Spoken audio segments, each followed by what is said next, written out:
A boy in rural Ireland spent his days alone on a hillside, tending sheep with nothing but his rosary beads and a copy of Dickens. That boy grew up to build a city. Edward Flanagan grew up in a home with 11 children and very little money, but his parents gave their children something that couldn't be measured.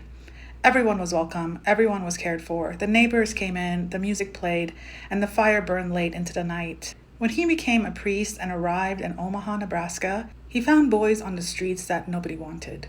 Orphaned, hungry, being sent to reformatories where children were treated like criminals. He believed something the system didn't. There's no such thing as a bad boy. In December 1917, he borrowed $90 from a friend.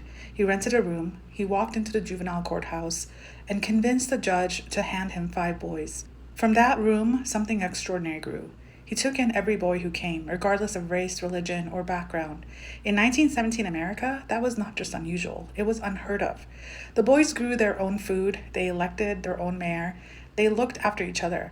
One of the most famous images from Boys Town shows a larger boy carrying a smaller boy on his back. When asked if the boy was heavy, he said, "He ain't heavy, he's my brother." In 1946, Father Flanagan went to Ireland and toured its reform schools. What he saw broke his heart. He stood before a public audience and called the institutions a disgrace. He said the children were being punished simply for being born into the wrong circumstances.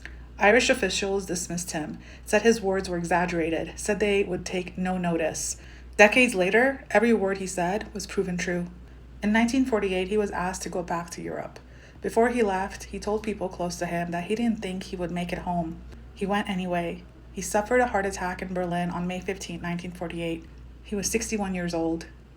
He was buried at Boys Town, the city he built with $90 and 5 boys.